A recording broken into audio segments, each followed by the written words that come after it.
Human power ফাউণ্ডেশ্যনৰ সুন্দৰ প্ৰয়াস। দিছপুৰ প্ৰেছ ক্লাবত 4গৰাকী জ্যেষ্ঠ ক্ৰীড়া সাংবাদিকক সম্বৰ্ধনা। জ্যেষ্ঠ ক্ৰীড়া সাংবাদিক পুলিন চাহাৰ জন্মদিন পালন।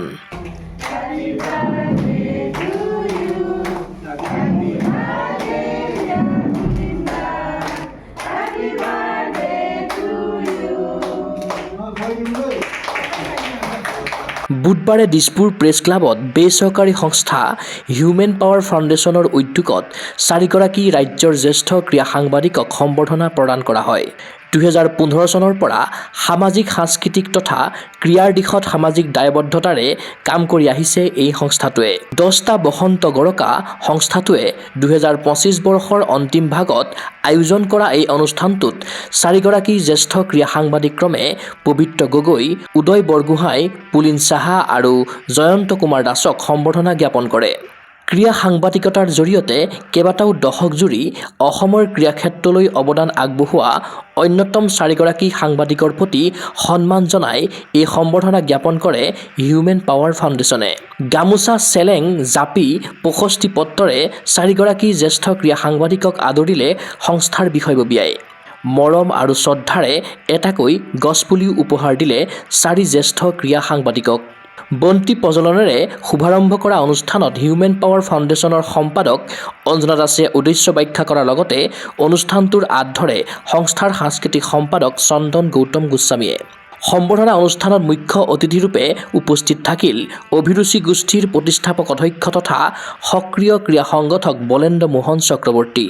হিউমেন পাৱাৰ ফাউণ্ডেশ্যনৰ যিটো চিন্তাক মই আদৰণি জনাইছোঁ, বিশেষভাৱে ধন্যবাদ জনাইছোঁ এইকাৰণে যে তেওঁ ক্ৰীড়া জগতখনৰ সাংবাদিকসকলক সন্মান জনাবলৈ তেওঁলোকে প্ৰথম প্ৰচেষ্টা লৈছে। আমি এই ক্ৰীড়া পবিত্ৰ ক'লে যি ক্ৰীড়া সাংবাদিকসকলক 80ৰ দশকত মানে খেলা লিখিব গ'লেও আমাৰ এই পিছৰ ফালে এখন চকী দিয়ে তাতে বহি কৰিব লগা হয়।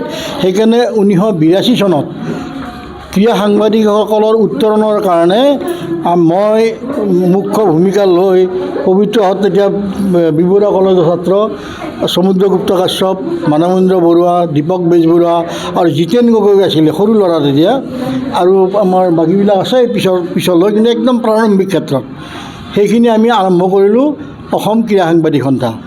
যুগল শইকীয়া আছিল ছেক্ৰেটাৰী।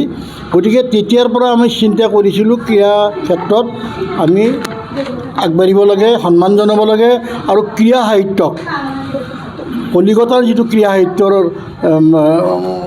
আগ্ৰহী যিটো লিখা, সেই লিখাটোৰ চেষ্টাৰ কাৰণে আমি কৰিব লাগে।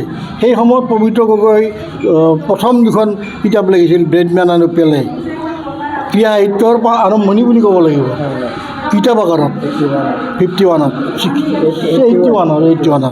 গতিকে আমাৰ পুলিনেই কওক, আমাৰ জয়ন্ত, আমাৰ বৰগোহাঁই ডাঙৰীয়া যিধৰণে খেলাৰ কাৰণে অহোপুৰুষাৰ্থ কৰিছে, মই ধন্যবাদ জনাইছোঁ। আৰু মই এইকাৰণে ধন্যবাদ জনাইছোঁ হিউমেন পাৱাৰ ফাউণ্ডেশ্যনৰ সমূহ কৰ্মকৰ্তাক, তেওঁলোকে ক্ৰীড়াক প্ৰাধান্য দি ক্ৰীড়া সাংবাদিকসকলৰ মৰম যাচিবলৈ প্ৰথম প্ৰয়াস কৰিছে। গতিকে সেইকাৰণে মই তেওঁলোকক ধন্যবাদ জনাইছোঁ। তদুপৰি হিউমেন পাৱাৰ ফাউণ্ডেশ্যনৰ মুখ্য উপদেষ্টা ৰাজীৱ প্ৰকাশ বৰুৱা তথা কেইবাগৰাকীও নবীন প্ৰবীণ সাংবাদিকৰ উপস্থিতিত এই সম্বৰ্ধনা গ্ৰহণ কৰি সন্তোষ প্ৰকাশ কৰে 4 জ্যেষ্ঠ ক্ৰীড়া সাংবাদিকে। ফাউণ্ডেশ্যনৰ সমূহ কৰ্মকৰ্তা বিষয়ববীয়াসকলক মোৰ আন্তৰিক ধন্যবাদ এইটো কাৰণে জনাইছোঁ যে ক্ৰীড়া সাংবাদিকসকলক সন্মান জনাবলৈ তেখেতসকলে আগবাঢ়ি আহিছে। যি কাম সাধাৰণতে অন্যান্য অনুষ্ঠানে কৰা মই দেখা নাই। যি কি নহওক, তেখেতসকলৰ যিটো প্ৰয়াস, এইদৰে আমাক যিদৰে উৎসাহিত কৰিলে, সেইদৰে আৰু ভৱিষ্যতে যিসকল উঠি অহা ক্ৰীড়া সাংবাদিক আছে তেখেতসকলকো এইদৰে উৎসাহিত কৰি তেখেতসকলৰ লিখনি যাতে আৰু দক্ষতা বঢ়াব পাৰে তাৰ বাবে প্ৰচেষ্টা হাতত ল'ব। আৰু সমগ্ৰ যিসকল কৰ্মকৰ্তা বিষয়ববী আছে পুনৰবাৰ মই ধন্যবাদ জনাই তেওঁলোকৰ উত্তৰ ভৱিষ্যত কামনা কৰিলোঁ। ফাউণ্ডেশ্যনে এই ধৰণে ক্ৰীড়া সাংবাদিকক সম্বৰ্ধনা জনোৱাটো অত্যন্ত ভাল কথা হৈছে। আৰু এই যিসকল ক্ৰীড়া সাংবাদিক তেওঁলোকে নিৰ্বাচন কৰিলে, আটাইকেইজনেই সাংবাদিকৰ পেঞ্চনপ্ৰাপ্ত। গতিকে এই 4জন সাংবাদিক পেঞ্চনপ্ৰাপ্ত ক্ৰীড়া সাংবাদিকক তেওঁলোকৰ গোটেই জীৱনজোৰা তেওঁলোকৰ এটা স্বীকৃতিও হ'ল এই অনুষ্ঠানৰ যোগেদি। গতিকে মই যিটো অনুষ্ঠানে আমাক সম্বৰ্ধনা জনালে, এই অনুষ্ঠানটোৰ মই উত্তৰোত্তৰ উন্নতি কামনা কৰিছোঁ। আজি যিটো অনুষ্ঠান, এটা নতুনত্ব দিয়া অনুষ্ঠান, এজন ক্ৰীড়া সাংবাদিকৰ জন্মদিনত 4গৰাকীকৈ ক্ৰীড়া সাংবাদিকক আজি সম্বৰ্ধনা জনোৱা হৈছে। আমাৰ জ্যেষ্ঠ সাংবাদিক পবিত্ৰ গগৈ কৈ গৈছে যে আমি ক্ৰীড়াৰ সাংবাদিকবিলাক অকল সদায় পিছৰ শাৰীত থাকে, পেপাৰত স্পৰ্টছৰ নিউজ এটাৰ কাৰণে কৰিব লাগে, মানে যুঁজিব লাগে। কিন্তু আজি আৰু এতিয়া সেই দিন নাই।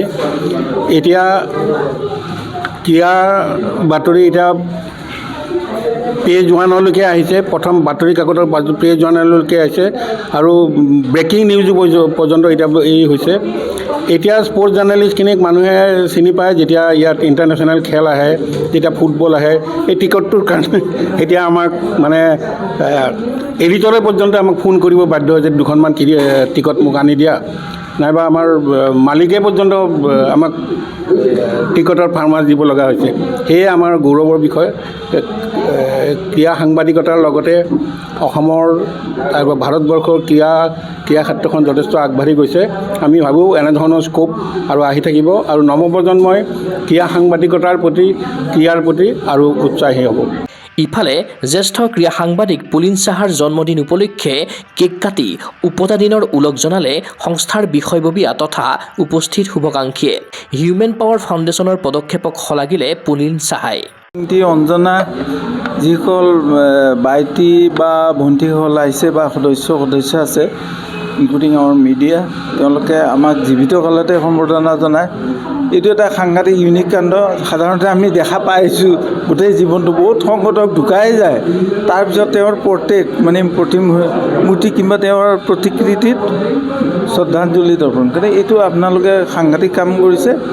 আমাৰ কামেই তেনেকুৱা, শ্ৰদ্ধাঞ্জলি নিজে ল'ব পৰা অধিকাৰটো আমাৰ নাই।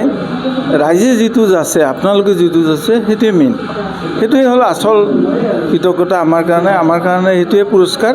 ইয়াতকৈ আৰু কি লাগে? আমি সঁচা কথা লিখোঁ, সঁচাৰ কাৰণে আপোনালোকে আছে, আৰু নতুন প্ৰজন্ম আহিব। সেইকাৰণে মই সদায় বিচাৰোঁ তেনেকৈ থাকক, লিখি গৈ আছোঁ, লিখিম। উল্লেখ্য যে অনুষ্ঠানৰ আৰম্ভণিতে অসমৰ প্ৰথমগৰাকী সাঁতোৰৰ NIS ৰমেন দাসৰ মৃত্যুত গভীৰ শোক প্ৰকাশ কৰি 1 মিনিট সময় মৌন প্ৰাৰ্থনা কৰে। সম্বৰ্ধনা প্ৰদান কৰা 4 জ্যেষ্ঠ ক্ৰীড়া সাংবাদিকক শুভকামনা জনাইছে হিউমেন পাৱাৰ ফাউণ্ডেশ্যনৰ সভাপতি বিদ্যা ইংতি আৰু সম্পাদক অঞ্জনা দাসে। আমি যদি এই বৰ্ষৰ প্ৰথম সময়খিনি চাওঁ, আমি 2025 চনৰ প্ৰথমতে আমি 3গৰাকী ছাত্ৰ 12 বছৰ বয়সৰ, তেওঁলোকৰ মাতৃ লোকৰ ঘৰত কাম কৰি আছে, দিন হাজিৰা কৰি চোৱা চিতা কৰে। তেওঁলোকৰ পিতৃ নাই, তেওঁলোকৰ খেলিব খুব মন, সেয়েহে আমি তেওঁলোকক বক্সিং ক্লাবত, উলুবাৰী বক্সিং ক্লাবত এডমিশ্যন কৰি দিলোঁ। 3টা ল'ৰাই খুব ধুনীয়া এতিয়া খেলিব পৰা হৈছে। আৰু লগতে আমি তাৰপিছত আমি গড়ভাঙাত গ'লোঁ, আমি অনাথ ল'ৰা ছোৱালীসকলৰ কাম কৰিছোঁ, বিভিন্ন ঠাইত গৈছোঁ, আৰু বৃদ্ধাশ্ৰমৰো কাম কৰি আছোঁ মাজে মাজে। আৰু লগতে আমি কাপোৰ বিতৰণো কৰি আছোঁ, পদপথৰ লোকসকলৰ কাৰণেও কাম কৰি আছোঁ, আৰু পদপথৰ যিসকল দোকানী আছে, থলুৱা ব্যৱসায়ীসকলৰ বাবেও আমি কিছুমান কাপোৰ, খোৱা খাদ্য সামগ্ৰী বিতৰণ কৰি আছোঁ। লগতে আমি শেহতীয়াকৈ বলেন চক্ৰৱৰ্তী অভিৰুচিৰ প্ৰতিষ্ঠাপক অধ্যক্ষ, তেওঁৰ জন্মদিনৰ দিনাখনো আমি তেওঁলোকৰ ঘৰত গৈ তেওঁলোকৰ জন্মদিন উদযাপন কৰিলোঁ। আৰু আমাৰ যদি এই বছৰটোৰ লাষ্টৰ আমাৰ শেষৰ অনুষ্ঠান বুলি ক'ব যায়, তেতিয়াহ'লে আমি আজি অসমৰ তেওঁলোক সুযোগ্য সন্তান, তেওঁলোক জ্যেষ্ঠ ক্ৰীড়া সাংবাদিক, তেওঁলোকৰ অৱদান বহুত আছে, তেওঁলোকক আমি সন্মান জনাই আজি তেওঁলোকক আমি এটা সম্বৰ্ধনা কৰিলোঁ। আৰু খুবেই ভাল লাগিল। আজি পুলিন দাৰো জন্মদিন আছিলে, সেয়েহে পুলিন দাৰ জন্মদিন উপলক্ষে আমি এটা কেক কাটি উদযাপন কৰিলোঁ। কৰিলোঁ। খুব ভাল লাগিছে আৰু তেওঁলোকৰ মানে আশীৰ্বাদ আমাৰ লগত সদায় আছে আৰু আমি সদায় পাম বুলি কামনা কৰিলোঁ। লগতে সংবাদ মাধ্যমৰ সকলোকে আপোনালোকে ইমানখিনি সহযোগ দিলে আমাক, আপোনালোকক বহুত ধন্যবাদ জনাইছোঁ।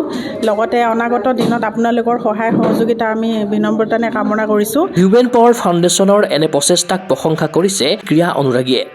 সকলোৰে আশা হিউমেন পাৱাৰ ফাউণ্ডেশ্যনে সামাজিক সাংস্কৃতিক দিশৰ উপৰি ক্ৰীড়াৰ পথাৰতো এনেদৰে কাৰ্যসূচী গ্ৰহণ কৰি খেলুৱৈ, প্ৰশিক্ষক, ক্ৰীড়া সংগঠক, ক্ৰীড়া সাংবাদিক সকলোকে উৎসাহিত কৰি যাওক। News desk report, Gogoi sports any. Physical education বিষয়ত ডিগ্ৰী পাঠ্যক্ৰমৰ কাৰণে অসম তথা উত্তৰ পূৰ্বাঞ্চলৰ প্ৰথমখন শিক্ষানুষ্ঠান অভিৰুচি ইনষ্টিটিউট অৱ ফিজিকেল এডুকেশ্যন। 2 বছৰীয়া ফিজিকেল এডুকেশ্যনৰ BPEd পাঠ্যক্ৰম আৰু 4 বছৰীয়া BPES পাঠ্যক্ৰমৰ বাবে নামভৰ্তি চলি আছে। বিতংকৈ জানিবৰ বাবে আজিয়েই যোগাযোগ কৰক। যোগাযোগৰ নম্বৰসমূহ হৈছে 9435100098, 7002 33540, 88765210998, ৱেবছাইট www.aipguwahati.in।